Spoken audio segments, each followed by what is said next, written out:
we're trusting a boomer to inform us about AI, that should be your first red flag. You may have a whole life insurance policy that you can borrow against.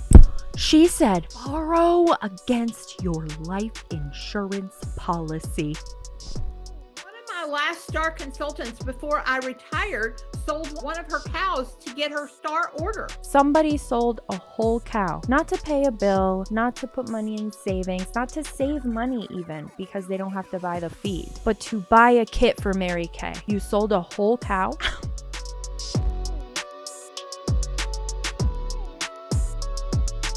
Hello, welcome back to my channel. Welcome if you are new. We've got some diabolical Mary Kay on deck today. But first, I have a quick update for anybody who's been following along. Also, kind of a posting update, scheduling change update, I guess we could call it. I have been posting consistently twice a week for the past month or so. And unfortunately, that is now up. It's gone to shit because I live in Colorado and I just happen to live right where there is a very active, very large wildfire going on. It is called the Aspen Acres Fire, and I wanted to give you a quick update on that. If you're not interested in hearing this update, the chapters are below and you could skip right to the reaction. But if you've been following along, I didn't want to leave anybody hanging. So a week ago today, it is currently Monday, July 6th, the fire started. It was still pretty far away. It was 2 acres, but it ballooned 10 times, 20 times the size by the end of that day. So we were evacuated the first night. It was terrifying. If you didn't know, I currently am living with my parents, which maybe I owe y'all a story time because my life is a tangled mess right now, if we're being honest, and this hasn't helped. So needless to say, this past week has felt like hell. Literally and figuratively. Currently live with my parents, with my kids and my husband, and we on Monday night afternoon, all day really, we had to pack up and leave. And that included, they have a ranch and they have bulls and cows and chickens and ducks and a donkey and goats, and my son has a baby cow, so we had to evacuate all of them as well. So we brought them to the state fairground. Luckily, we are on the side of the fire that has containment, so they were able to bring all of the animals home yesterday. Everybody is safe and I am very grateful. I didn't expect it to affect me this much. I've mentioned this before in other videos that I'm a crier, so I apologize in advance. It's just how I cope. I tell everybody that's close to me, just ignore the fact that I'm crying and pretend I'm not, because it's how I deal with everything. This fire, first of all, is nowhere near being over. They're going to be here fighting it for, they said, at least the next 2 to 3 weeks. We have wildland firefighters from all over the country here fighting this fire right now, and without them even being able to assess the damage, we already know a few families, a few of which my oldest son went to school with when we lived here the first time. They have lost everything, so it's a little tough, because while we were lucky, and actually our power just came on. I just did a story on my Instagram about how we were running out of generator, but I'm able to film. Right before I sat down to actually hit record, the power came back on. So even just complaining about not having power felt so selfish. It's just been really hard to witness these things happening. And also my oldest son, like I said, we lived here when we first moved here for 7 years with my parents. So he graduated kindergarten and went to school in one of the towns that is believed to really have a lot of damage. And one of his favorite parks that we used to go to is mostly gone. And we were just talking about going there this past weekend, the 4th of July, and taking our youngest to play some baseball in that park. It's almost 100,000 acres that has burnt total. I guess I just didn't think I'd be reacting as a human and be upset, but it's been rough. It may just be because of everything going on in the background as well. Like, there's just a ton of shit going on in my life that we're trying to figure out, and I don't know, I think this was the cherry on top I just like when you're in it and when all this is going on, it feels like the world stops spinning, but it doesn't. And this is how I pay my bills, but it's also something that really makes me happy. I love to get on camera and talk my shit. So I decided that I would just record today and give y'all an update and then also react to some Mary Kay. I apologize for that. I just felt like I posted about the fire, so I had to give some kind of update. Also, there will be a little bit of a scheduling change just with everything coming back down to some kind of normalcy in the area. I will probably only have this video this week and one video next week, and then we'll be back to 2 videos a week. But like I said, this brings me happiness and I like to hang out and talk shit. So that's what we're gonna do. That part of this sob fest is over. I am so sorry if you didn't skip this chapter. And thank you for being patient. Any Hoosier, let's have some fun. Yes, let's. I was sent this video last week, I think, and this is a Mary Kay top leader. I want to say she joined in 1982. I actually reacted to a little tiny snippet of this in my last Back Talk episode. So I think she said she was in since 1982, which means she's very much at the top of the pyramid, because she was one of the first ones in. So she's got a huge ass team underneath her. The things that are coming out of her mouth are some of the most diabolical things I've ever heard a Mary Kay consultant say, even with all of the other consultants that I've reacted to. So with all of that said, we are going to get the fuck into it. Hi, I am back from Disney World. Oh my gosh, I forgot where I even went. And so excited to be with you guys today. My Zoom is acting crazy. I got to figure that out. So today we are doing this YouTube live. So I'm not going to be able to like chat with you guys like I usually do, which sucks. So we're going to dive straight into the trainings and everything today, and I have a super special guest for you. It is a training by the Linda Tupin. If you don't know who she is like Miss Mary Kay herself.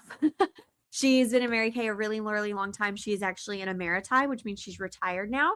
But she is one Mary Kay millionaire who is training an amazing training on like this new generation with AI and building connection and things like that. So just quick housekeeping.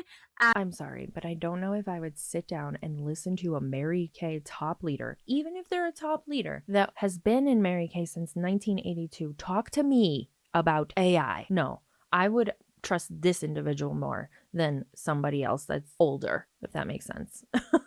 What are we doing? We're trusting a boomer to inform us about AI. That should be your first red flag. It is June. That is Super Bowl of Mary Kay. Everything counts this month for the new or for the seminar year before we restart July 1st. So since I'm not able to talk with you during this live because we are on YouTube, I am planning to talk with you at some point this week to talk about your goals for June and how your goals tie in with the unit and how so important it is that we all win in the month of June. I do want to say that the biggest way to help yourself is to take advantage of that 60% discount. If you do 200 wholesale of the 60%, $200 wholesale, that's $450. That's going to reactivate you. That is the cheapest activation like ever. So if you are A3 or maybe you're inactive and you want to get back active, this is the month to do that. If we can get 100% of our unit back to A1 this month, I will do some cash giveaways. Like, I don't even know. So that is typically frowned upon by the FTC here in America. So if a Mary Kay leader or consultant, if you witness them advertising a possible cash incentive for ranking up, make sure you report it to the FTC, because if you didn't know, they've been taking a lot of action this year in 2026 against the participants themselves that have been portraying their ignorance as to what is allowed and what is not allowed in this multi-level marketing world. So, ma'am, if you're watching this, make sure you don't incentivize people with cash to rank up. You can't give away cash to your downline because they've ranked up. That will get you in trouble. You're welcome, I guess. But I think that would be incredible. Let's game plan. Like, what can we do if everyone in our unit gets to A1 this month with a 60% discount? You can get you some extra supplements, those boosters. amazing. Dynamic wrinkle limiter, needleless Botox, everyone wants it, everyone needs it. Even if you put it on your shelf, you're going to sell that fast. Lifting serum, I love Spanx for your face. The deep wrinkle filler, that is spackle for your face. If you have wrinkles, you can put it Girl, how the old are you? If anything, she's in her early 30s. in your wrinkle and then put makeup over it, and it hides the wrinkles.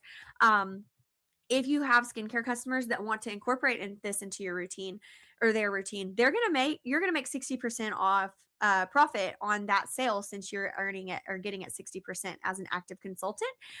So maybe try to get some customers who aren't on these clinical solutions or other supplements on it. The vitamin C plus E serum is a brightener, lightener, and tightener. It's our BLT of skincare. So there's some really good nuggets there. Okay. Also, Great Start Qualified girls. A lot of you, this is your last month to earn that bonus. And that bonus, our unit counts on it for so many things. It counts on it for where we sit at seminar. So if you're attending seminar, You sit with the Mary Kay celebrities if you do well. If not, you're with the peons in the back. What the is this? This is so bizarre. we get seated based on how we perform this year. So Great Start Girls helps so much. It helps towards CAR, it helps towards unit. One thing that we have been pushing forward is, of course, building that national area, but also being in the top 10 in the state of Arkansas for teams, and we are getting there. So, big round of applause, pat on the back. If you have contributed in any way this seminar year, you are loved, you are appreciated, and you are wanted to succeed. We are cheering you on, even if you are not where you want to be right now. There is time to change it. I was on an incredible director meeting today, and Jill Davis was saying that you could be in DIQ July 1st if you really wanted it. And so if you're red, I encourage you, try to get into DIQ by July 1st. You will earn the cruise.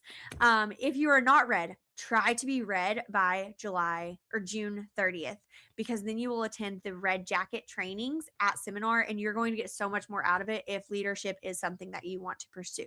You'll get so much more out of it by learning from these leaders that also don't have actual legitimate training in being a leader. These people have no idea what they're doing. So let me give you a breakdown of what happens when you join an MLM. When you join an MLM like Mary Kay, you are thrown to the wolves. There's hardly any training. I will say that in Mary Kay, I have witnessed the leaders put out more trainings. However, they still are not formally trained in leadership. They don't know the psychology that goes into it. They don't know the things you can and can't do.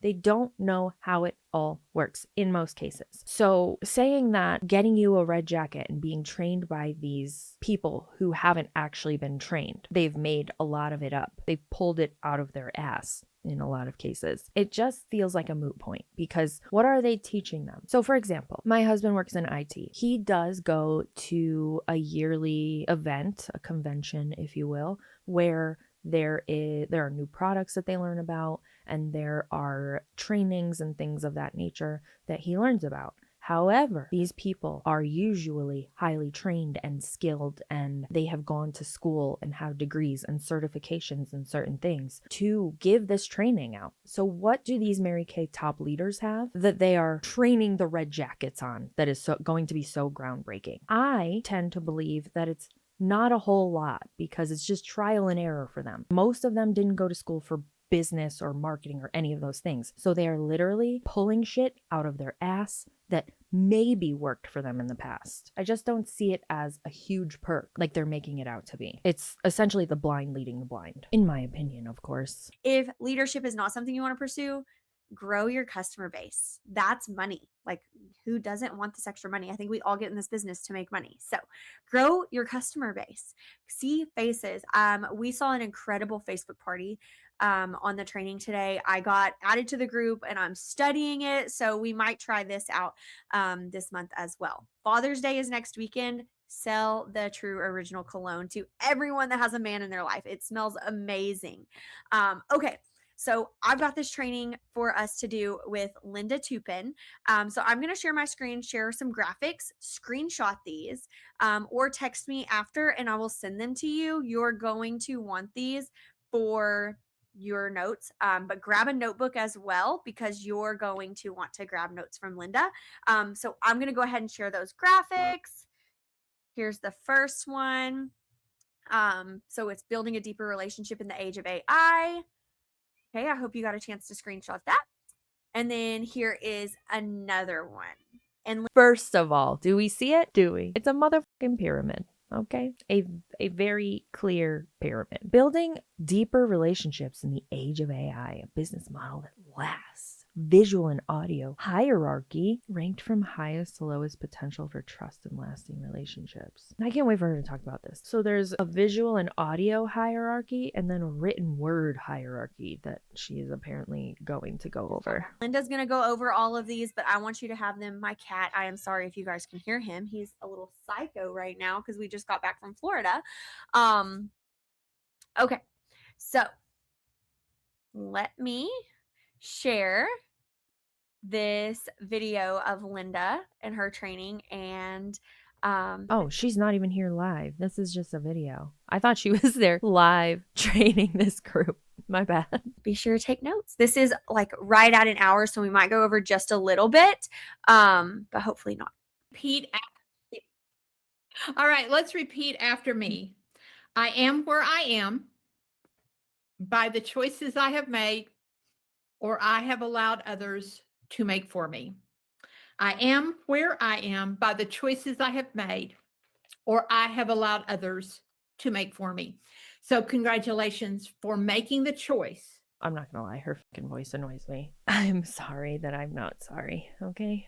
I'm just, and maybe that's why I'm having bad luck these days. It's just karma. Also, I want to point out that she looks like the Saw doll in this video. And I'm saying that because I did some research to look this individual up, and I know that this filter on Zoom is making her look like that. She does not look like this in any of her pictures on Instagram or Facebook.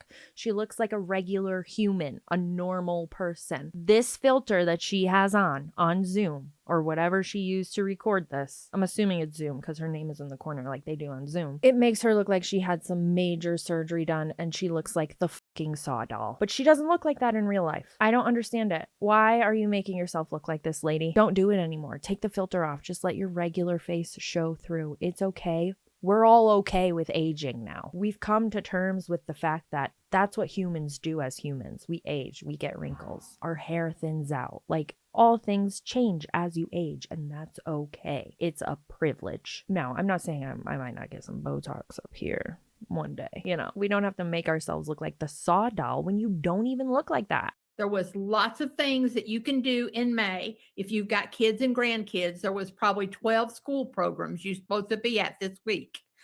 You made time for your business tonight. And so I say congratulations to each and every one of you. I'm going to take you back in time because this is a really special time for me and Mary Kay because I became a consultant in April in 1982. So 44 years ago, I was you.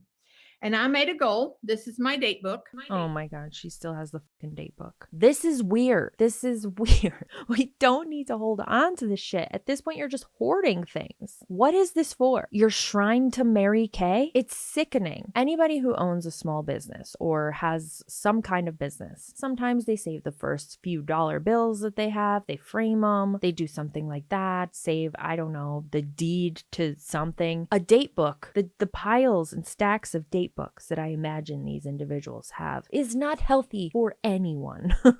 This is from 1982 and 83, and she's just clinging to it for her dear life. It is 2026. Throw it away. It's okay. The kids don't want it. Nobody wants it. Nobody really wants this stuff anymore. I feel like the millennial generation and younger are starting to get away from holding on to things.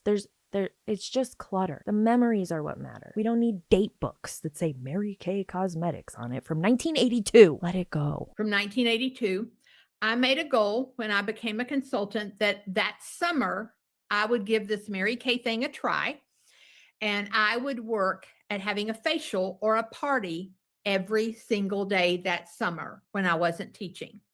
That was my goal. And so I have a date book to prove it. I have a date book to prove it. Now, did everything hold? No, that's why there's lines crossed through there. But that was my intention. And at that time, I was teaching high school home economics. and I was waiting tables at night for extra money. And so by midsummer, I quickly realized that my Mary Kay business, I would be able to quit waiting tables. I wonder if she knows that times have changed and an MLM of any kind is hardly ever going to make you enough money to sustain any bill. One bill. It wouldn't help you sustain one bill in most cases because most people who join a multi-level marketing company like Mary Kay end up losing money, and there are statistics to show that. And so the other thing that happened this time, 44 years ago, is I used the month of May to get ready for a busy summer. So I set up my office, my home office. I went to my training class. These are my original training notes from my original training class that was held in May of 1982. I set up my original bookkeeping. You know, we have things electronically today, but I still like paper. I still do a lot of things with paper, but this was my original QuickBooks. It's very interesting. I literally wrote down every penny I spent for my Mary Kay business and every penny that came in. 20 some years later, after I started this little notebook, there was a neighbor girl that worked for me for 50 cents, and she would put the labels on my product. A neighbor girl. 50 cents. Even then, I feel like that's sweatshop wages. 50 cents? Ma'am, you sound out of touch with reality. Well, 20 years later, she was promoted to one of the local bank executive offices. I want to think she was a vice president. And she invited me to her promotional meeting.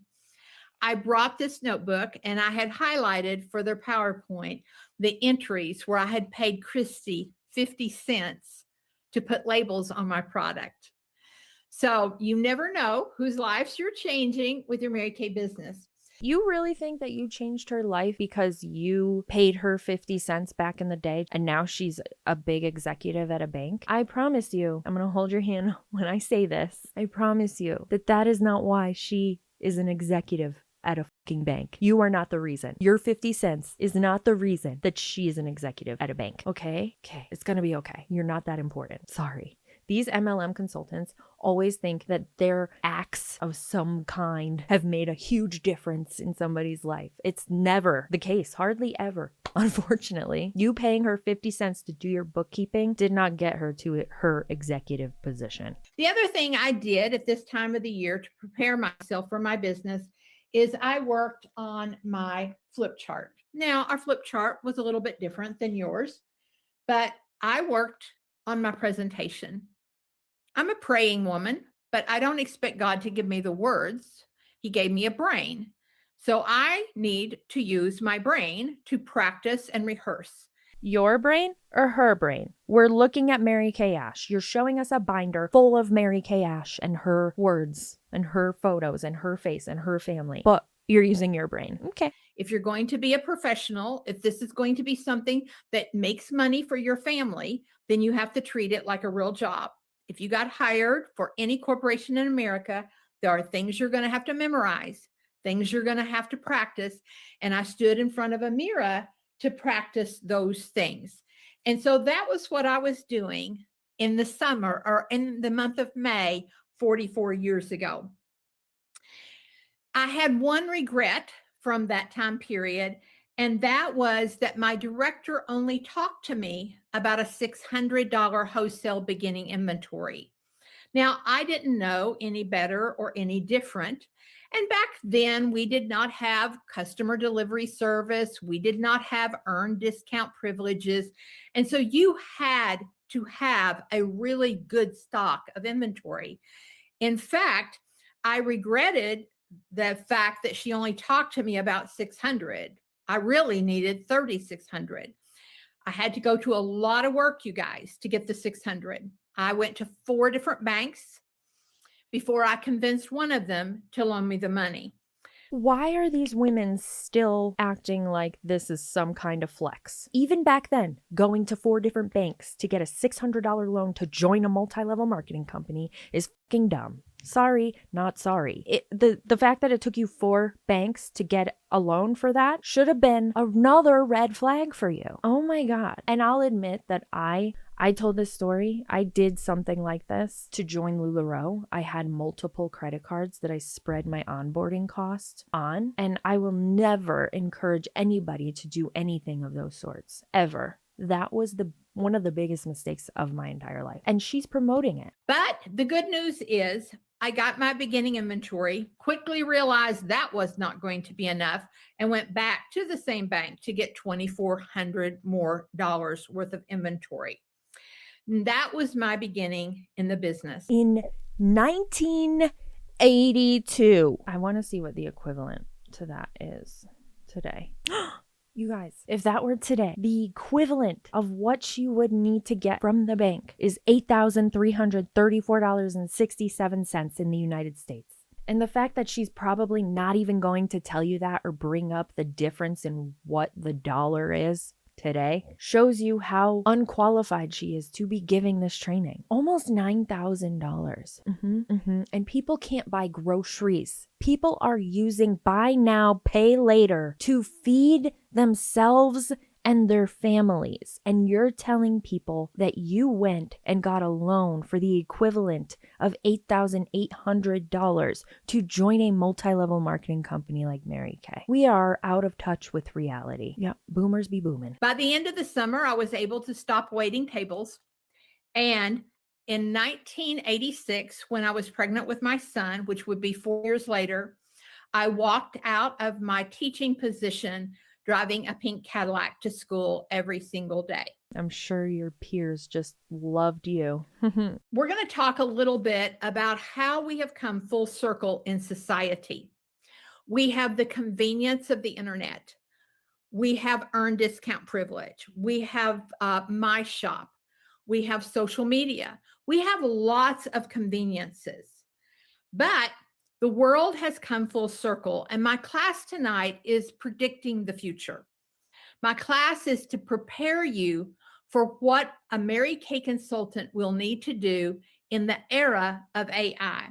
But before we do, I'm going to share a couple of things with you on the screen tonight. I'm going to actually... Again, I really what does she know about AI? I bet you she's not even formally trained in any kind of IT either, but she's here to tell you about the future of AI with Mary Kay. What are we doing where we're trusting people like this to tell us how to live our lives and how to spend our money? What are we doing? This was just posted last month and shared with a whole entire Mary Kay team. What are we doing? What is happening to humanity? Do quite a bit of screen sharing with you tonight. You have to see my messy. I use my desktop as a file cabinet. She's got nothing on my desktop. It's a mess. Her desktop looks like Marie Kondo came and organized it when you compare it to mine. Mine's so bad. So it's one thing she's got going for her. I don't know if y'all do that or not. All right. I had hoped Leanne would be able to join me tonight. Leanne is 18 years old. Now, Leanne is what we would call in the traditional generation. This is the generation that's 18 years old right now. And everybody's telling you the same thing about this generation. They want traditional lives. They want to do things the old-fashioned way. They want that peace in their mind. It should be like you have to have a fully developed frontal lobe before you can get roped into a multi-level marketing company, at the very least. Leanne came into Mary Kay back in late fall for one reason. She is already an entrepreneur. Did she start a lemonade stand? She's barely started life. Leave her alone. One of the things you're going to learn about 18-year-olds today is they want an entrepreneurial lifestyle. And this isn't where you find it. A multi-level marketing company will never be where you find an entrepreneurial lifestyle, because you have rules and guidelines that are put into place by the people who actually own the business. You don't own this business, ever. Mary Kay Ash and her family are the ones that started this business, that own this business. This is her business. You're not an entrepreneur because you bought a kit and signed on the dotted line to be a consultant. She already was running her own greenhouse while in high school, but she knew she was going to have some off winter months. And so she began her business, I believe, in November. But between January 1st and the end of February, these are her results. She sold $7,481. $6,700 of it was in person around a kitchen table. She facialed 72 people. Don't word it like that, ma'am. Please just don't. And 46 of them were first-time customers. Leanne is the future. Leanne is the generation that's coming up. National Sales Director Emeritus Susan Holman just recently taught 2 classes to the national sales directors and the directors around the nation. In her retirement, she is teaching at the college level. And one of her topic is actually working with young people to be entrepreneurs. She emphatically told all of us that were on the call, young women and men today, they want exactly what we have in Mary Kay. No, they don't. If they want an entrepreneurial lifestyle, they don't want to go off of the marketing guidelines of somebody that's telling them what to do. They want their own business. They want to be able to market the way they want to market. They want to be able to use verbiage that they want to use. They don't want to sign up to be a 1099 contracted sales employee, because that is what this is, a 1099 contractor. It does not mean that you are suddenly an entrepreneur and a business owner. They want an entrepreneurial lifestyle. They want to start an entrepreneurial venture. Yeah, we have to change a few of our words. They're a little bit dated, but just like Leanne Ludwig, they want exactly what we have. Now, as I begin to talk to you about AI today and how this all works full circle, just keep those points in mind. Now, one of the questions at our career conference that we held in Cincinnati, Ohio, called Shockwave, we featured Leanne. And we asked Leanne about her friends. How much competition is an 18-year-old in Mary Kay getting from TikTok influencers or any social media influencers? And she said they're overwhelmed by it. They were so thankful that I joined Mary Kay so I could just tell them what to wear and what they needed on their skin.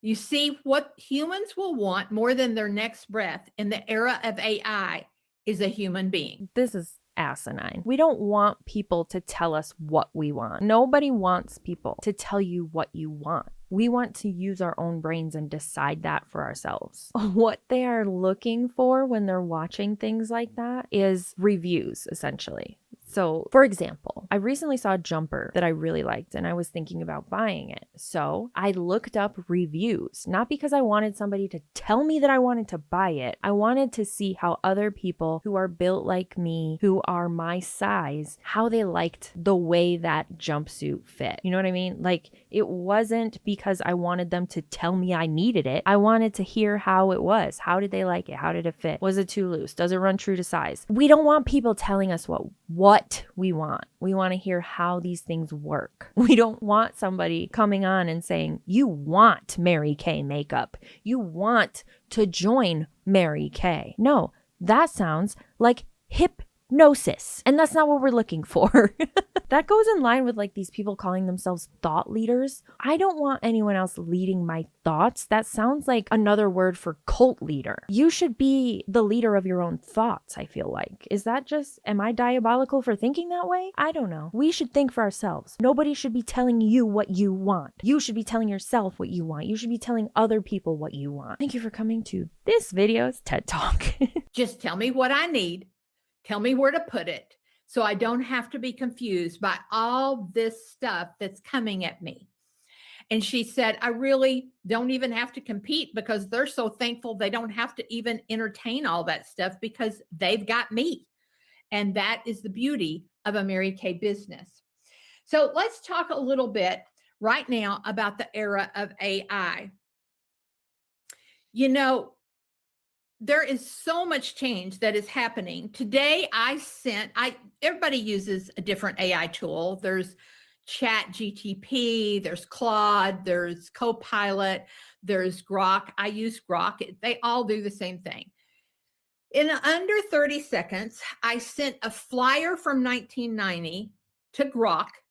I said, make it trendy, give it a new look, take out half the words, and in 30 seconds, it produced a beautiful, beautiful handout. And because it was about an event coming up, they said, would you like for me to make that into a video? I said, sure. 30 seconds later, not only did I have a trendy handout, but I had a video.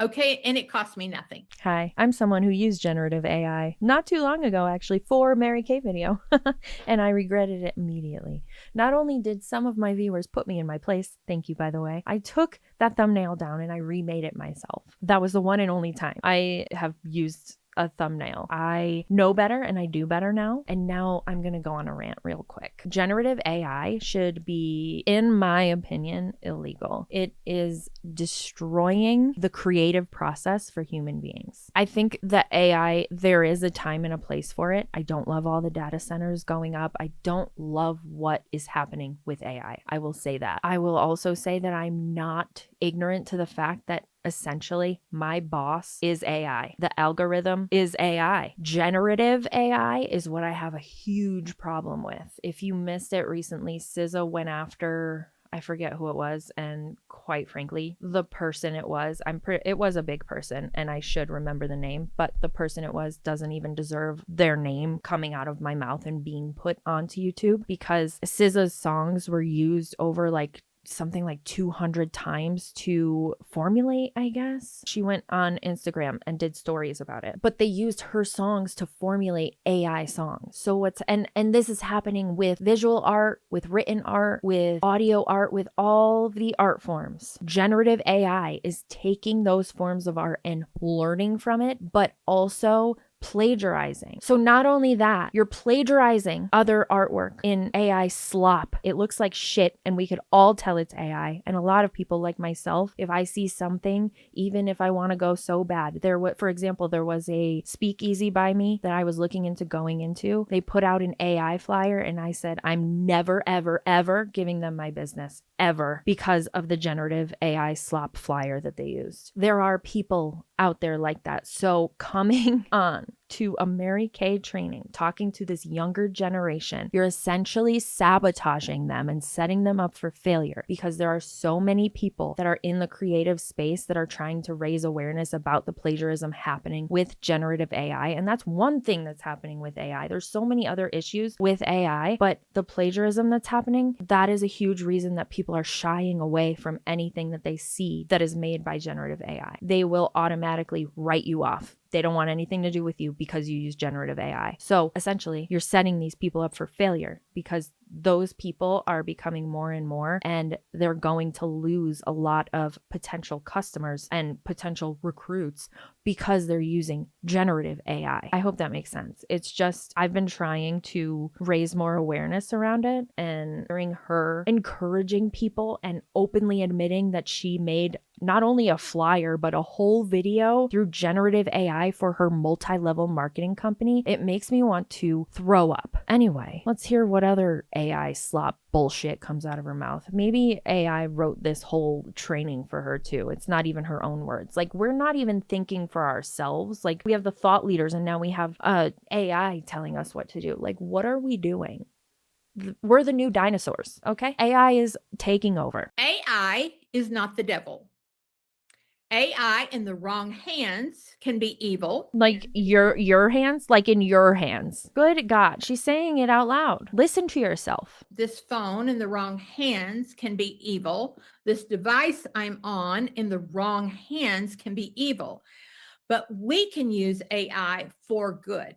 And that's just an example of how it can be used for good. There are graphic designers out there that will do it for you. Even like if you want to find somebody who's still in school or is just out of school and they're looking to just get some experience, they may do it for free for you. There are other avenues to go down. Using generative AI, speaking firsthand as somebody who used generative AI, is lazy. It's the lazy way out because it's quick. Don't do it because it's quick. It's hurting actual artists. But in the era of all this technology, we have to understand human beings. I'm pretty sure that my experience last week is an experience that you've recently had. I just needed someone at a company to answer the phone.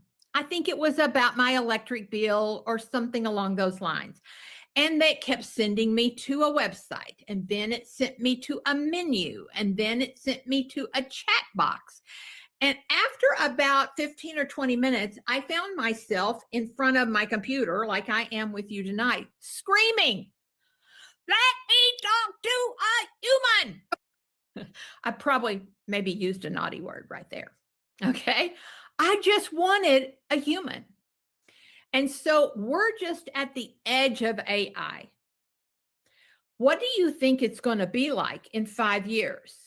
None of the platforms you're using will even exist. That's false. Elon's already telling you apps will not even exist. What does Elon know? Does anybody listen to that sorry excuse of a human being? If that's even what he is he AI? Is he the first AI robot that's trying to take over the world? We're listening to Elon. We're giving Elon's advice on a Mary Kay training call. There's another red flag that you should run for the fucking hills. You'll basically think things and they will happen. There will be so much change in the next 5 years that it will be mind-blowing. It will make our lives easier. But just like that incident where I'm not going to do business with a company that sends me to a link and never lets me talk to a real human. What about the businesses that are having a robot make their flyers? Why are you okay with that, but you're not okay with not being able to talk to a real human on the phone?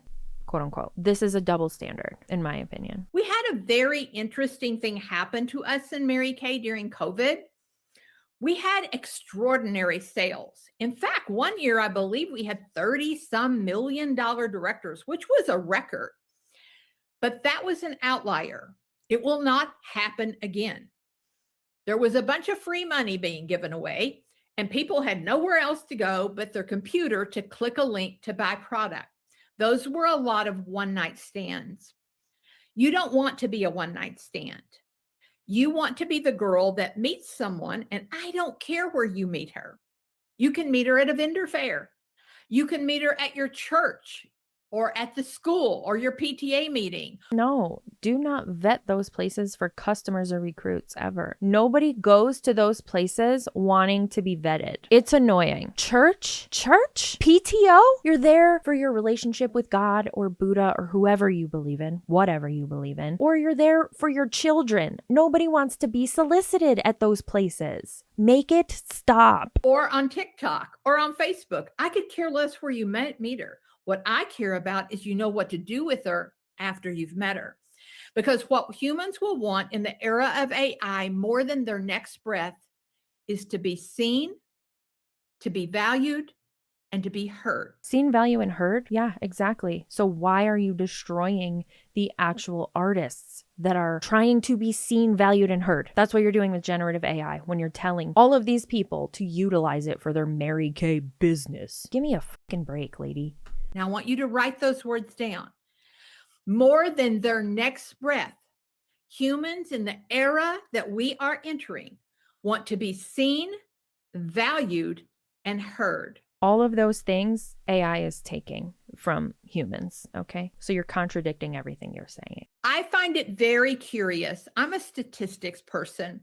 There are enormous national areas inside the world of Mary Kay that are still standing. My national area is one of them. Thousands upon thousands of consultants and directors are still doing business. Why are they still doing business when some people were one-night stands? Why are they doing business when others have gone on to other things? The answer was very simple. They were seen, they were valued, and they were heard. We had a deep and meaningful relationship. Now, granted, we had to do it that way. We had to go to their house. We had to sit at their kitchen table. We didn't have the internet. We had to meet them in person, but the payoff was decades of loyalty. Decades of loyalty. I have a unit that performs at $1 million level, and I left it 7 years ago. And over half of that unit has been around for over 25 years. I've been in their homes. I've met their children. I know their dog's name. Ooh, you know their dog's name, so they must be valued. I know a lot of people's dogs' names, but that doesn't mean that I like the person. People stay where they are valued.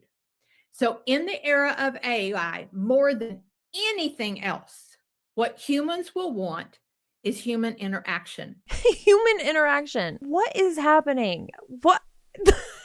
I just don't get it. Like, you're telling people to interact with humans by using AI. So how? What? I'm lost. Maybe it's all the smoke I've been inhaling. I don't know. What is happening? So let's take a look at a couple of charts that I have designed.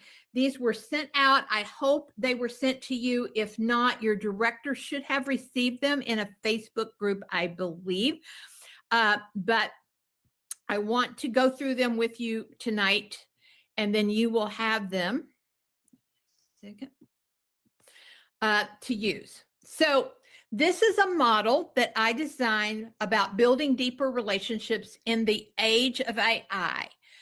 I believe if you're going to develop a Mary Kay business, you need to develop a Mary Kay business that lasts.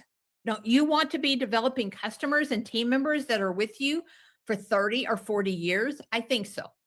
So there is nothing on this chart that is bad. So I want to make that very clear to everyone tonight. There is nothing on this chart that's bad, but there are things that make a relationship last a lot longer. So let's just look at it like me and you tonight. At the tippy top, at the very best, is the greatest chance for a relationship to last is if I were meeting with you in your home.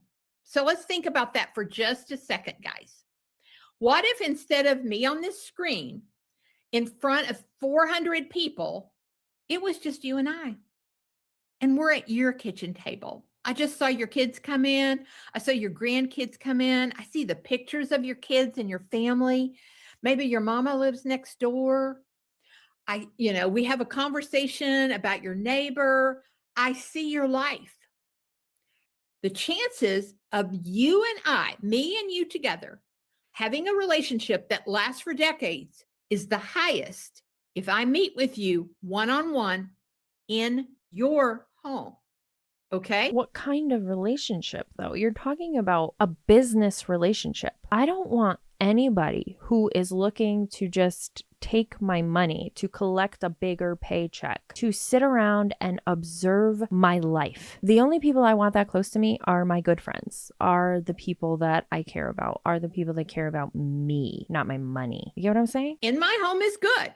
You could be here sitting at my little farm. I have 2 miniature ponies out here. We just cleared my woods out, and I had my chainsaw out 3 hours ago, but I cleaned up pretty good, didn't I?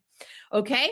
So you might just want to come to my house and sit out with me, and we'll go out back in the woods and you can help me burn limbs that I'm cutting off of trees. Oh, trauma. No fire. I don't ever want to see another flame in my life. I'm sorry. I have to laugh or I'll cry. Okay. Or you can help me feed the ponies. All right. The chances of you and I keeping a relationship, a business and personal relationship, is so much greater in person. Now, the second best thing on this chart is if you and I met in a separate location. What if instead of my home or your home, we met down at a coffee shop or a restaurant? It'd be good. It's just you and I. We'd have great conversation, but see, we're missing the home. We're missing the family. We're missing all of that will be gained when you're in another human being's home. There is no greater compliment ever paid to you higher than when someone invites you into their home. It is their most personal, private part of their life, and it's only shared with the people they love. Again, being invited to someone's home is the greatest compliment. Now, number 3 is, what if we were face to face in a group? Okay, we're gonna all be going to seminar. We're getting registered. I got registered today for seminar. So we're gonna be face to face, but we're gonna be in a big group. So it's gonna be different. It's gonna be good, but it's gonna be different. The fifth one, I'm so sorry. I apologize. That was number 4. Number 3 is to face in a group in your home. So what if it was you and I together, and maybe just a few of your team members or your unit members? Would that be good? Yeah, it'd be great. But I couldn't give you all my personal attention if you're sharing me with your friends. Oh my, this is asinine. I'm probably just going to end up speeding her up in this part because she's literally just reading us everything that's on this paper. Or paper. I'm so old school. You can tell that I finished school like right on the line of everything was still paper. So like this, I'm just visualizing it as paper. This graphic. Okay. She's reading everything from this graphic. Message on your phone. Again, I want to stress to all of you, there is nothing on this chart that's bad, but because we have the convenience of 5, 6, 7, and 8, we tend to stay down here more out of convenience, but we really need to start evaluating our schedule.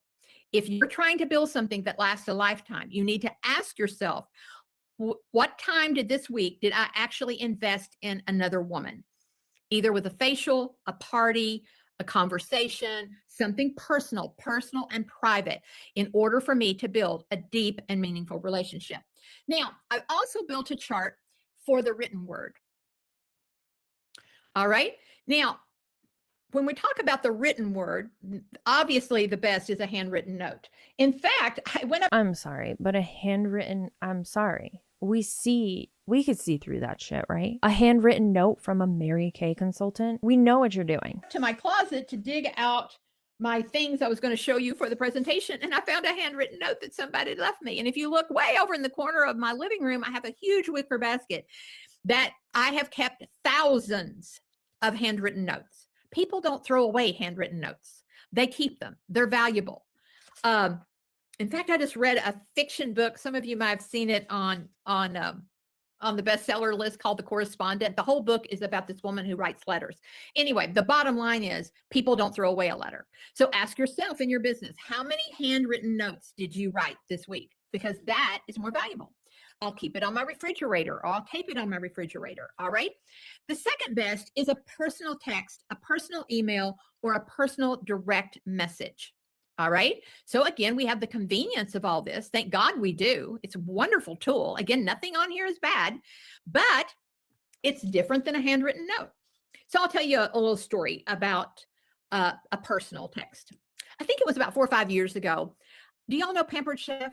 Like the company Pampered Chef that sells, it's like a direct sales company. Well, I had not bought Pampered Chef in years. And I was like, I had a relatively new house at the time. My daughter-in-law had a new house. My daughter had moved out. And I thought, I would love for Christmas to buy my daughter and my daughter-in-law some Pampered Chef, but I didn't know anybody who sold it. Well, by happenstance, that next day or two, I got a direct message on Facebook from someone I know. It was copy-paste. I knew it was copy-paste. People can tell things are copy-paste. She even admits that we all know this is copy-paste. Every single message that comes from any consultant with a multi-level marketing company, or even at this point, businesses, most of them are copy-paste. That is just the way that business is done these days. So we know when you're in our inboxes or comments anywhere, copy-pasting messages with the intent to end goal, get the money. You want the money. We see it. But hey, it was an invitation to a Pampered Chef party, and there was a link for me to order. And I was like, hey, I can order some Pampered Chef. Well, not 24 hours later, a different friend sent me a personal invitation to her Pampered Chef party. It was very different. It was not copy-paste. It started out with my name, and it was personal. Linda, I don't know if you have any interest in Pampered Chef. But I'm having a party because my friend has started selling it. Then she tells me about her friend and why her friend is selling Pampered Chef. And she goes, I don't know if you need anything, but if you do, it would mean the world to the Pampered Chef girl. Now you tell me what I did. I bought from both people because I knew both people. The first girl was a copy paste. I spent $40. The second girl, I spent $450 because it was Christmas. It makes a difference, guys, how we communicate if we want to get results that are deep and meaningful and last. All right. Number 3 is a tool we use constantly. It's group mass text, mass emails. Thank God for it.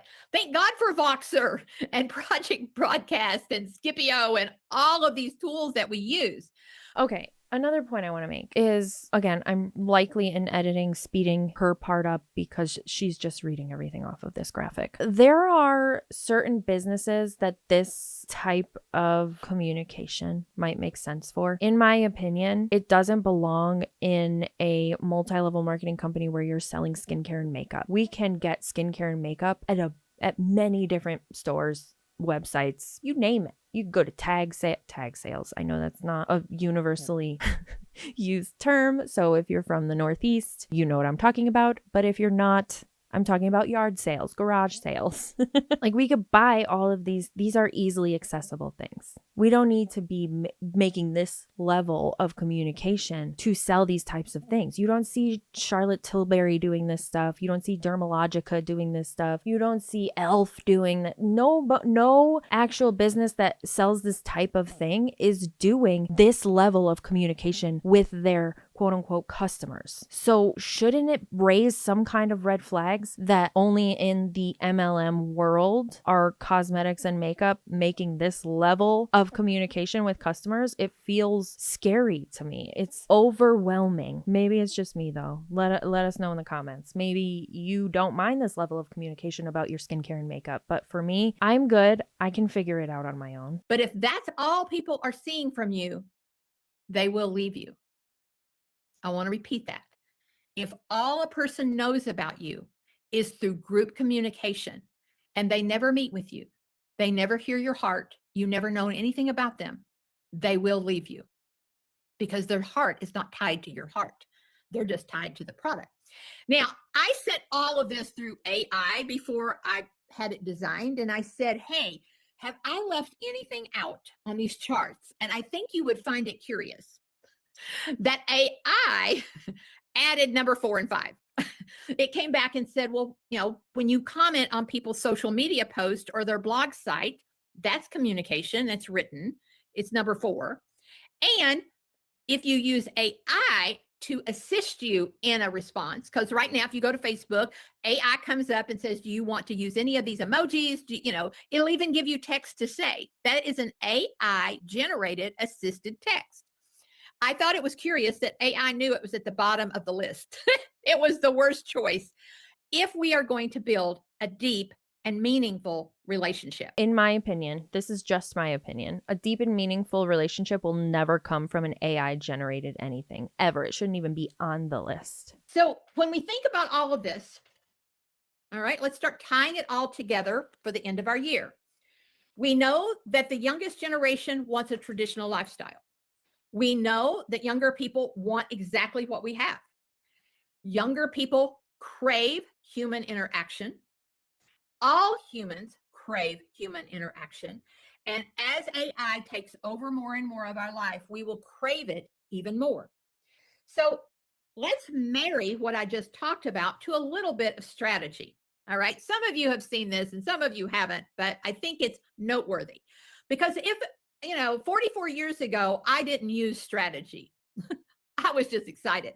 But now I would use a little bit more savvy, be a little bit more strategic in who I approached about the business.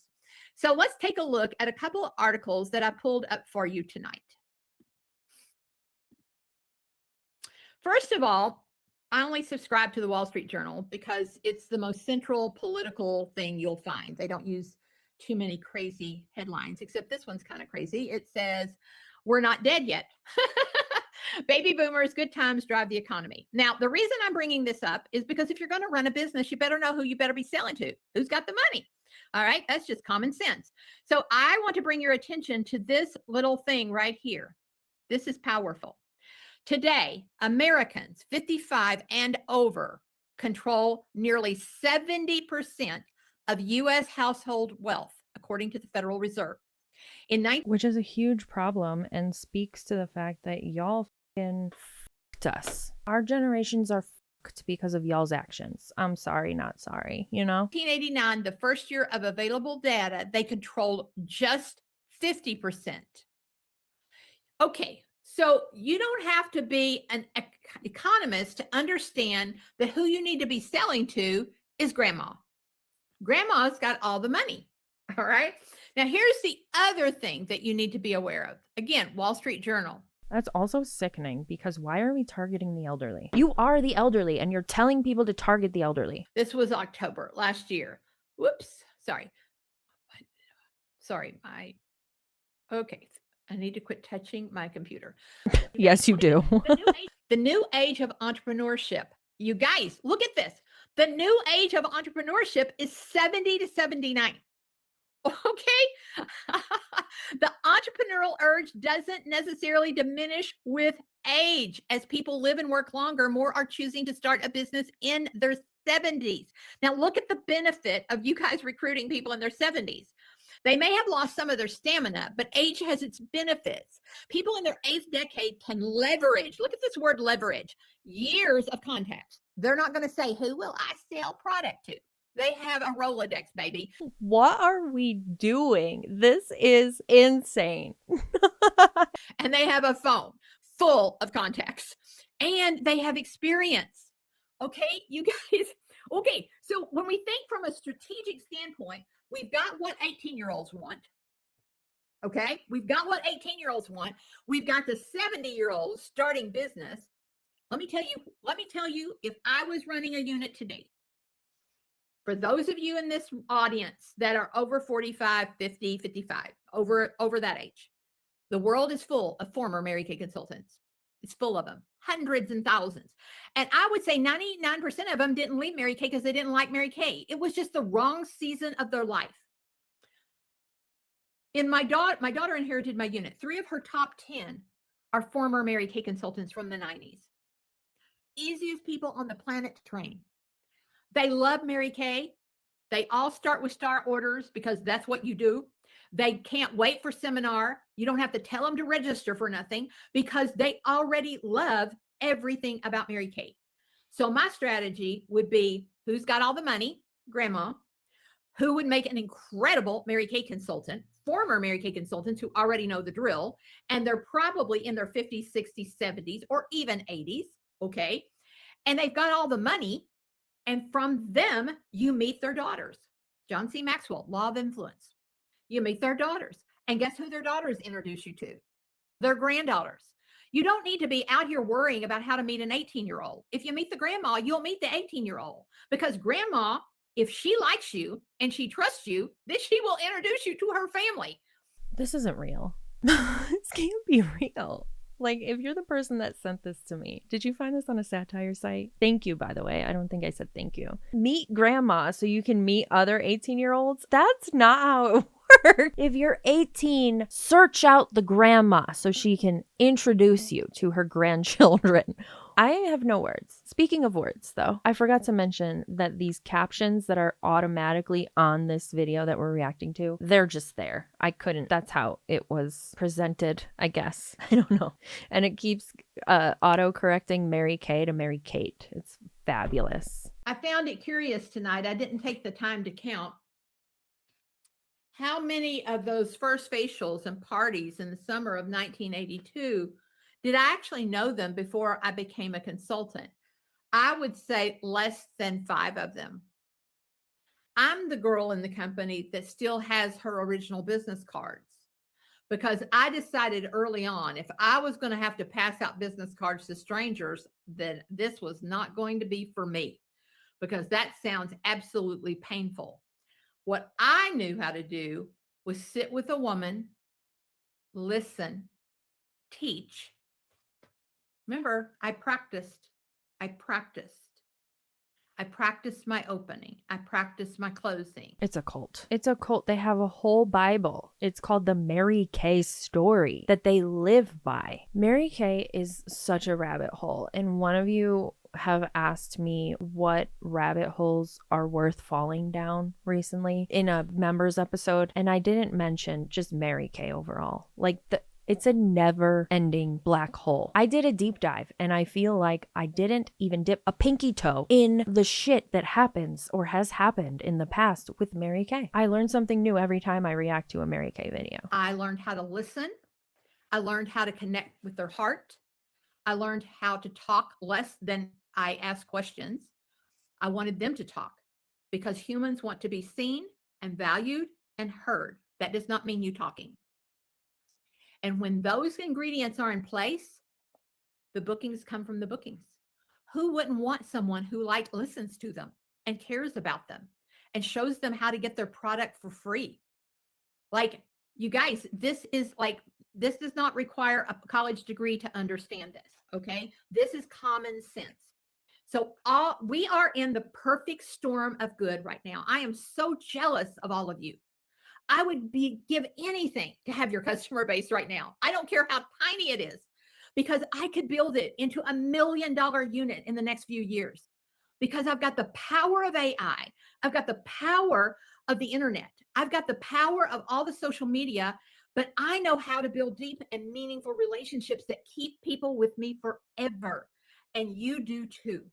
You all know how to develop deep and meaningful relationships. You've got to spend more time at the top in person. Now, I want to go back to Leanne, the young girl, the 18-year-old. I told you all that sales was in person. Does she use my shop? She's got it set up. Yeah. Is she on social media? A little bit. She's kind of too busy to be on social media, to be quite frank. She uses all the tools. The tools are not the problem. The tools are just the tools. So I want you to think about a tool belt. You know, when you're a carpenter or a painter, you have a tool belt. All these things are just tools, but you got to know what you're building. What you're building is a business that lasts a lifetime. One other slide I didn't show you real quick. It just kind of went through my mind. I'll do this real quick and then we'll wrap up with the end of the year. The other thing that's making a huge comeback right now is in-person studios. And guys, when I was new, how dare you take that kind of setup and ruin it with Mary Kay? I want that kind of setup so bad. Like, okay, I'm a Love Island fiend right now. Okay. And I know this season isn't that great, but every time they're getting ready, I'm like, I would love a vanity room like that.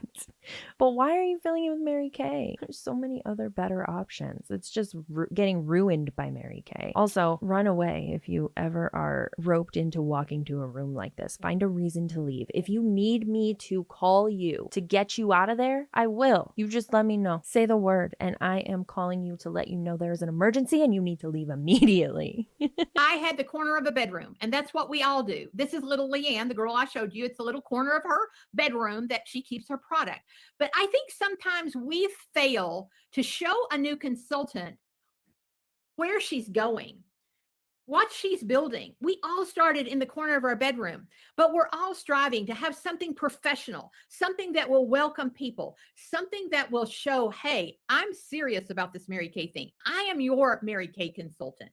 And, you know, over time, building a beautiful studio, perhaps in your office or somewhere else. But guys, the era of this is all making a huge comeback, because why? In the era of AI, people want in-person contact. That's what they're going to want. Use AI to rope them in with their AI generated flyers and videos, but then give them real connection. You're contradicting yourself. The real connection starts with the artwork of the flyer, with the creating of the video. All right, let's talk about two things here real quick. So let's use some strategy. We got two things looking at, well, three things that you're looking at right now. Now, some of you are new and you don't even know what I'm talking about, because I didn't know what anybody was talking about in 1982, but I just did what they told me. Okay, so you've got Friday, you've got a price increase. Okay, now I already told you the biggest mistake I made when I was new is I didn't have enough product.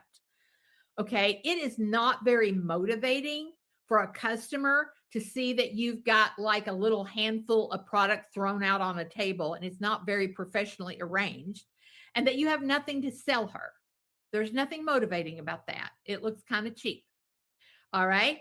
So I would strongly encourage anybody who's new to have at least a star level inventory just to make some pretty displays. Just to make some pretty displays, ma'am, you're leaving out the fact that you get your bonuses by how much your downline orders. Your upline in Mary Kay, their bonuses are a lot of times based on how much inventory their downline is ordering. So of course they will always encourage you to order more. You're leaving that part out though. So I added it in for you. And to look like you're professional, to look like you have something to offer.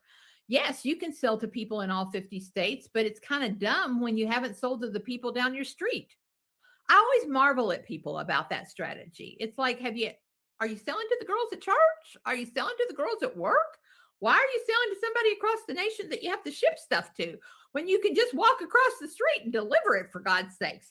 Anyway, they probably have a soul and a conscience that's telling them nobody that is going to a church event wants to be solicited by somebody selling Mary Kay products. And if that is the gut feeling they're having, they're probably right in most cases, almost every time. Neither here nor there. That's just me talking out loud to you. All right. So you've got a price increase, and you have to do what I just did today. I figured out how many oil-free eye makeup removers I'm going to need for the next 2 years, how many time-wise repair kits I'm going to go through for the next 2 years. This is my personal order.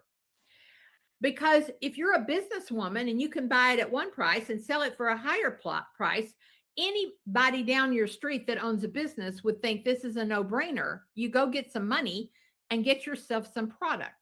All right. Now, I know some of you who've been around for a hot minute are like, well, in June, the company usually offers us a discount on sets. They've already told you they're not going to do that. Your discount is right now. Okay. So you've got 2 days to figure this out to get yourself some product. All right. So I'm going to cover with you the 8 ways to find money tonight. Now, I built my business in Appalachia. I come from Southeastern Kentucky. I know what it's like not to have a pot to pee in. Do y'all know that old saying, you don't have a pot to pee in? I hope that translates to Spanish. It means you ain't got no money. Okay. Again, I'm speechless. She said, I hope that translates to Spanish. It means you ain't got no money. I'll let that sink in for just a second. This is sickening. And you didn't have a pot to pee in? You were getting a loan for the equivalent of over $8,000 from your bank. Something tells me you at least had a pot to pee in. Okay. Now, there's nothing worse in the world than not having no money, but you have to decide, do I want to have money or do I not want to have some money? And then you have to get very clever about where to find money to fund your business. Okay. Now, I always marvel at people who say, well, I can't find money. Well, the number one skill that you're going to need to own a business is problem solving. If you're going to be an entrepreneur, that's what 18-year-olds want to be. You are an entrepreneur because you're in Mary Kay. No, again, that doesn't make you an entrepreneur. No. It's like buying a meal kit and saying that you are a chef. Your number one skill is problem solving. Well, your problem is you ain't got no money. So you got to figure out where to get money. So I'm going to give you 8 places to find money. All right. And this is an order of best to worst. Okay. So here we go. Number 1. If you're taking notes, you're going to use your own money. Now, here's what that means. You have a tax return check, that's your own money. You have a savings account, that's your own money. You have a checking account, that's your own money.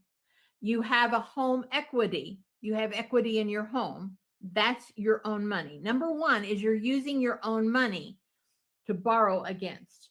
You may have a CD at the bank that you can borrow against. She is so out of touch with reality. Most 18-year-olds do not have a CD or a home equity, neither of which you should be pulling from to join Mary Kay and order your kit. Please don't heed this advice. Keep that money for your kids' college fund, for your education, for emergencies, for home repairs, for car repairs. Keep that money where it is. Don't give it to Mary Kay. You may have a whole life insurance policy that you can borrow against.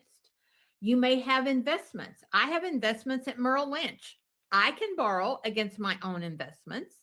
She said, borrow against your life insurance policy. This woman is sick and she should be ashamed of her f***ing self. I hope she shits her pants tonight in her sleep. That's my new favorite thing to say about somebody that pisses me off because it feels harmless enough, but also it's such a fucking nuisance for them. I hope she shits her pants in her sleep tonight. I hope all her forks and spoons go missing and she only has butter knives left in the morning. You're a sick individual, lady. Number 2 is the company has a 0% credit card. Now, I believe the score is you have to have a score of 680. That's okay. If you don't have a score of 680, I've got ways for you too. But If you don't have a score of 680 or higher for your credit score in America, the thing you should be doing is not giving more money away in hopes of making more money to pay off that debt. Don't do it. It's hi. Yeah. Speaking from experience, I kept joining MLMs to hopefully get out of debt, and it just made it worse. if you've got a good score of 680 or more, then that would be a good option for you. Nothing motivates a person faster than debt. If I have a 0% card and it has to be paid off this time next year, you better believe I'm selling Mary Kay this week. But the thing is, you can't force people to buy Mary Kay if you don't have the network or the reach that you need to make that money back at the very least. You're not gonna. Sometimes you just need a little fire. Number 3 is a credit union where you or your husband works. So a lot of companies have credit unions. The teachers have a credit union. The firefighters have a credit union. People have credit unions and they lend to you because you work there. So that's a really good option for you to get some money. Number 4 is a bank loan. Now, a lot of people don't remember bank loans, but bank loans are a real thing. Like, where you get a coupon book and you make your little payments. Now, if you're getting a bank loan, they're going to probably, if it's going to be over $2,000, they're going to ask for something called collateral. Now, collateral means you're going to give them something you own in case you leave town that they're going to own. So I'll tell you a funny story. None of this is funny. There's nothing about this that's funny. No. One of my very first recruits who is still in Mary Kay 44 years later, her name is Jan. Jan was a star every quarter. And, it was kind of this time of the year and the company had a big sale on product and she was selling to beat the band. She said, I don't have enough inventory. I'm constantly running out of product. It's so frustrating to always be running out of product or never have what people want. And she said, I need to go back to the bank and get more money. I said, okay. She said, but the bank wanted collateral. She said, my husband's motorcycle is paid off. And I said, okay. And she said, so I'm going to use the title for my husband's motorcycle to get my Mary Kay loan. This isn't funny. Still not funny. I'm waiting for the humor. But I'm not going to tell him.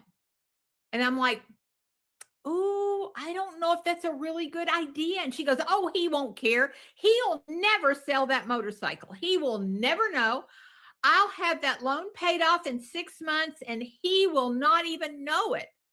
I said, okay, it's your marriage. You do what you need to do.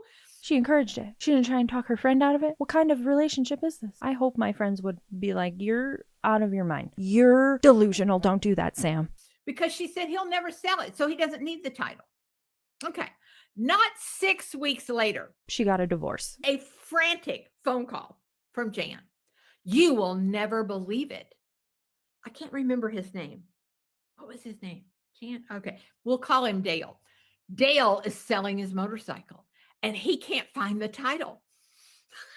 I was like, oh my God, what have you done? You have never seen someone sell $2,000 faster in your entire Mary Kay life because she kept telling him she was looking for it. It took her about a week to look for it and find it because that's how long it took her to sell the $2,000 to pay for the loan. A lot of people just need a loan. Seriously, people. Seriously. You have no fire to get anything done. So If you got plenty of Mary Kay product, then go buy something and have to pay for it. Okay. I am in shock. Nothing about that was funny. I guess we'll just keep going. Okay. That was number 4. Number 5 is a credit card that has interest on it. Yeah, I'm not a fan of it. That's why it's number 5. It shouldn't be an option at all. It shouldn't be advised at all to get a credit card, whether it's 0% or has interest, to join something like Mary Kay. If you need a credit card in case of emergencies, that's one thing. Like if you don't have a savings, which a lot of people don't these days because of what's going on in the world and inflation, a lot of people have credit cards just in case. And I get that, but don't get one just so you can spend the money to hopefully make it back. Yoicks. And for heaven's sakes, do not put your Mary Kay with your family money. You know that's against the rules. Because then you have a mess. I feel like credit cards, okay, if you have a family and you are, and I'm saying this as somebody who's royally their credit up, okay? If you have a family and you are taking out credit cards, personal credit cards, and adding to your debt, you are adding to your family's debt. So I feel like that's important to note, because you're pointing out that you shouldn't be using family money. However, if you're hurting your credit and you have a family, you're using and hurting your family money. That's just the way I see it. I don't know. Maybe it's just me because I've up so much that that's the lesson that I'm getting from everything. But your credit in a family will affect everybody else in the family. And that doesn't go for somebody who actually has a business and has like that business debt. That's separate, but this is not a business. It's not. You're not a business owner when you join a multi-level marketing company. It's totally different. It's personal. It's a personal line of credit. MESS. You have a mess. You don't know what part is Mary Kay, what part is your refrigerator, and what part is your family vacation. Do not do that. Okay. All right. Now, number 2, 3, 4, and 5 require a credit score of about 680. So what if that ain't you? What if you know you do not have a credit score of 680? So I come from poverty. Everybody I know does not have a credit score of 680, but we know how to find money. Women know how to find money. Women know how to find their kids' ball uniform. Women know how to find their kids' school books. Women know how to problem solve. Do not let any woman tell you she does not know how to find money. She just lied to you. If you are a woman and you are struggling in this economy, you are not alone, and it is not your fault, okay?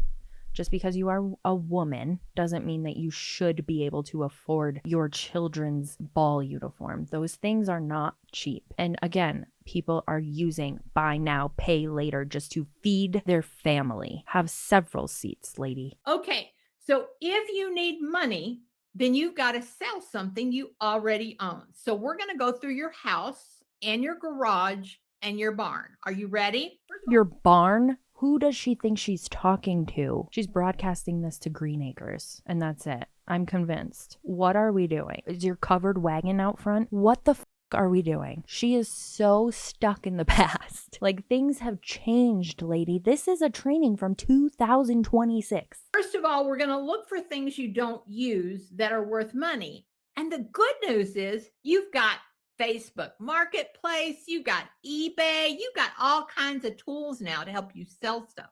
Okay, so here's what we're looking for. A piano that nobody plays. That's a big ticket item.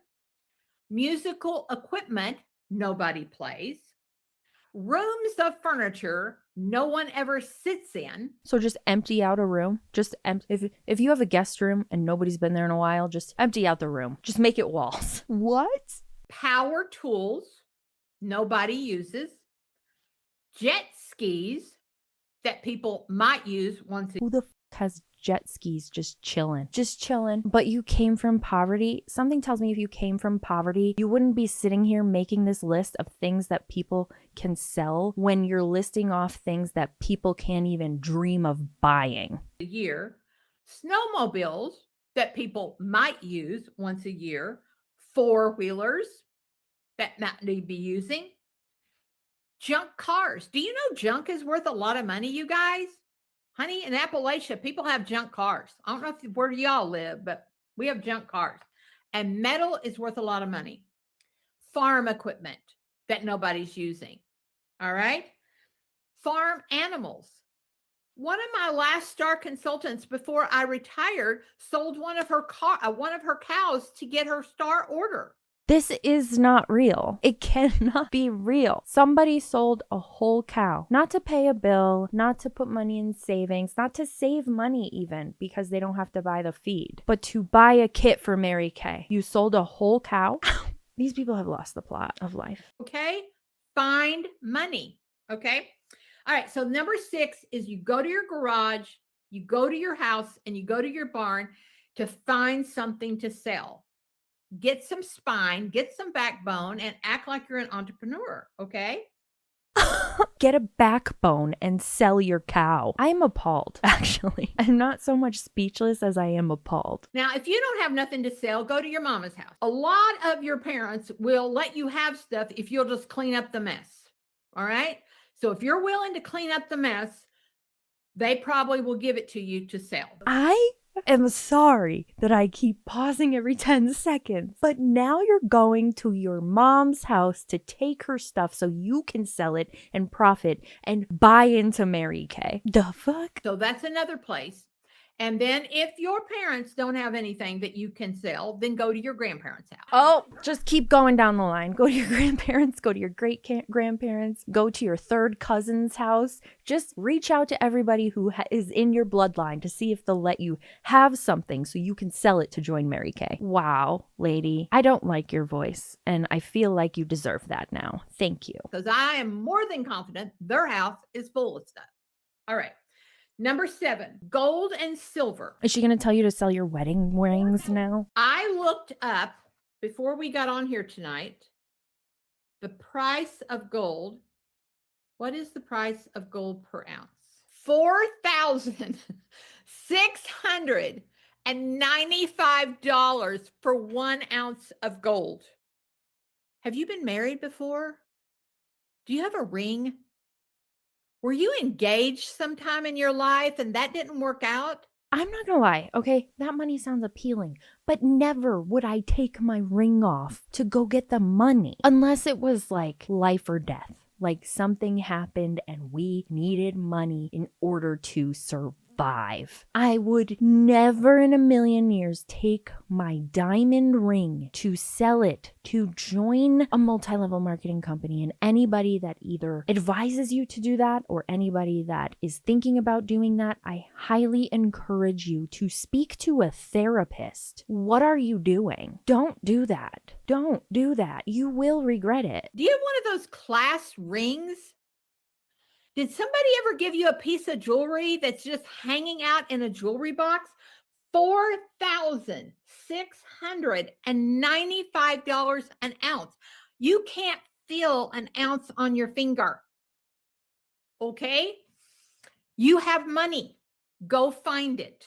Okay? And if you don't, number 7 on my 8 ways to find money. Number 8 is back to gold. Let's go back to gold.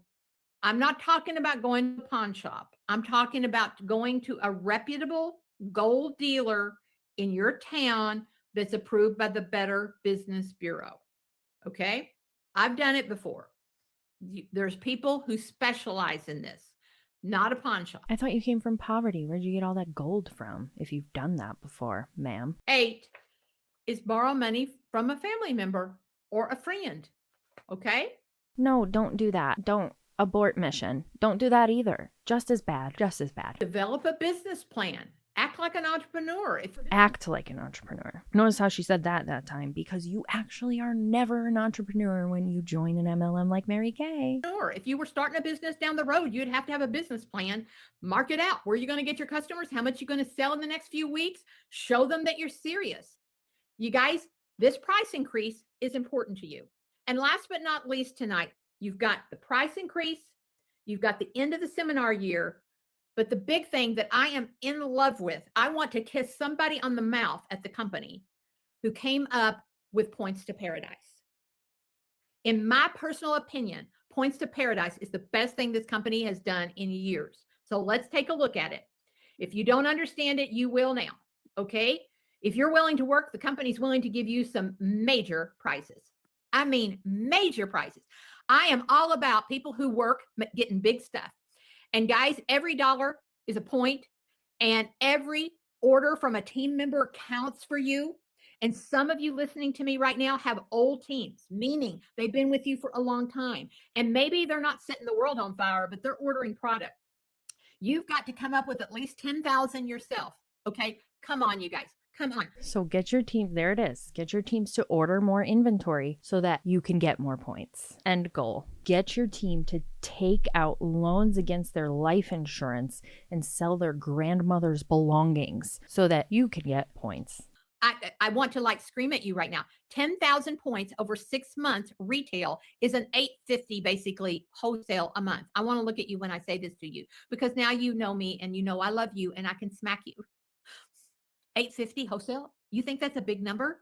In 1982, our skincare set was $49 and we all did $600 orders like every other week.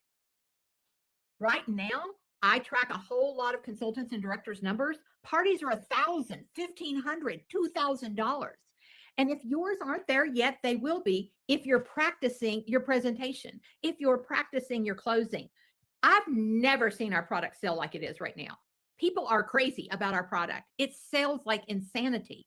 And so 10,000 from yourself is only $850 a month. And then you get all those orders from your existing team that you already have. And then they're going to give you all those bonuses from your new recruits. Now you're like, well, Linda, what would I do with a pair of Gucci glasses or a Ferragamo bag? That bag is like $2,000. Have y'all like priced that stuff? Those Gucci glasses are like $500. Sell it. If you don't want to wear Gucci glasses, put it on Facebook Market, put it on eBay, like do something with it, make some money. You guys, this is the best contest ever come up with. So I'm going to give you one more tip about that contest. If you are the consultant out there that has a team, and maybe the team is not setting the world on fire right now, maybe they're kind of not really engaged, why don't you just kind of pretend like you're in charge of them? Why don't you kind of make your own little contest and say, every time you do a 225, then I'll give you a gift. Because like we said at the beginning of this video, that is frowned upon when we talk about the FTC guidelines. You're not supposed to really do that. Spread the wealth around. Okay? Like kind of take charge, and motivate them and excite them and give them a gift. I bet some of them would probably love to get a free Time-Wise foundation. By the way, those foundations are wonderful. I can wear medium 2, 3, 4, and 5. I can wear all those colors. They're wonderful. And they feel like magic. They're like magic on your skin. No wonder we got rid of cream to powder, because this stuff is like cream to powder. It's wonderful. Anyway, all right. Maybe she does have filler in her cheeks. And if she does, like, ma'am, don't. Just stop. Abort mission. I know I have covered a lot of different stuff with you guys tonight, and I'm sure there was supposed to be some questions, but I want to tell you a story and then I'm done. I grew up without very much. Okay. All right. I grew up in poverty. We had a farm. We even had a big farm, but that didn't mean we had any money. She keeps playing this poverty card and it's driving me nuts. We had a farm, but I grew up in poverty. I made all my own clothes.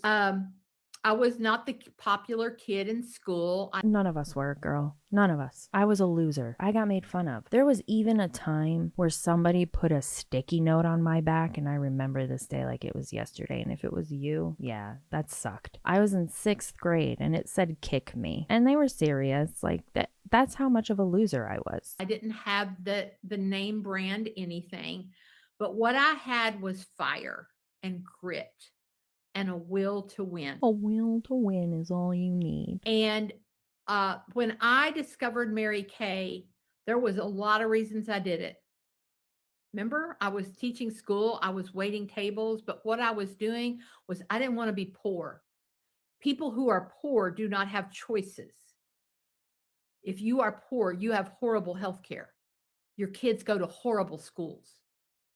And I didn't care what was going to happen. Ma'am, if you are poor, it doesn't automatically mean you have horrible health care and your kids go to horrible schools. It doesn't mean that. And if you're somebody who's struggling, don't automatically think that you have horrible health care and your kids are probably in horrible schools. because that's not always the case. You could be poor and your kids could be in an excellent public school. Those two do not coincide together all of the time. In some cases, that could be true. Yeah, in some situations, that could be true. But that doesn't automatically mean that your kids are getting shitty education and shitty medical care. She's so out of touch with reality and trapped in the fucking 80s. If I had to pick up pop cans on the side of the road and pick up cardboard, I would do it because I'm not going to be poor.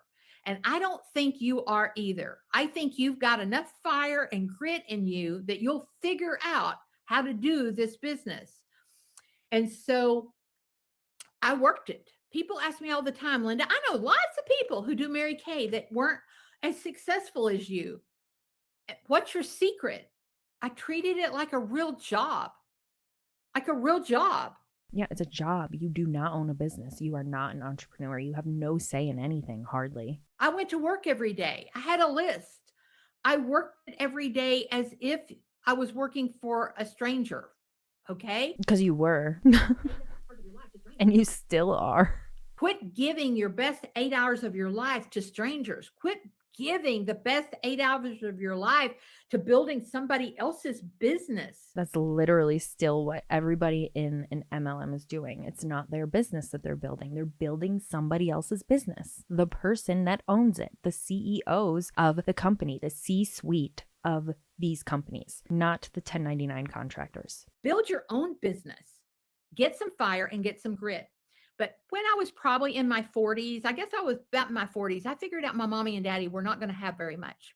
They were farmers, and they were just going to have Social Security. My parents are still alive. My daddy is 94 and my mommy is 92. They live just an hour south of me, and they still take care of themselves. Thank God. They're frail. But they live on $1,600 a month combined. When I got ready to retire as a national, I bought their home to make sure that, that was all taken care of. They would never have to worry about that. But about 10 years prior to me retiring, I noticed one day all the pill bottles in the window. Now, they are of the generation that if the doctor tells you you need it, you get it. I'm not of that generation. Like, I'm not going to take a pill just because you tell me. I'll research it to death. Okay. But they were going to do exactly what the doctor said. But the conversation I overheard was they could not afford it. I marched myself down without their knowledge to the local pharmacy. I gave them my card and said, for the rest of their life, never, ever send them another bill. The likelihood of you being able to do that today, if you were to join Mary Kay, is so slim. The likelihood of you getting to that level of success. The reason this person can do that is because she joined in 1982 and her downline was so huge. So she was collecting a very large paycheck. So I don't know why you work Mary Kay, but I know this much. There ain't nobody on here that's too cashed up. And so let's get serious about running a business. It's May and June. You need some product. And you don't go running up a credit card just to win a prize. Don't be that foolish. You're getting products so that you are motivated to sell it every day. You want to know how you're going to afford that seminar registration? The same way we afforded it in 1982. We figured out how many skincare sets we had to sell in 1982 to afford to go to seminar. Have you done that math yet? Is that all you're working for? You're working your Mary Kay business to afford to go to seminar? That's awful. If you haven't, then get on it. Figure out how many skincare sets you have to sell to go to seminar. And then you will feel great about seminar because you earned it. And as a result, you have all kinds of new skincare customers. Thank you for allowing me. God gave you 168 hours this week. You just gave me an hour of it. You'll never get it back. I hope the trade was worth it. Thank you all. I was muted. I'm not going to keep you guys much longer because we went a little over, but how freaking amazing is Linda? Awful. She's awful. Yoicks. Big yoicks. Anyway, again, my battery's about to die. Thank you for hanging with me. Thank you for your patience again. We are going to get things back on track, and I'm sorry for crying at the beginning of this video. As always, thanks for hanging out with me while I talk a bunch of shit, and I will see you in the next one.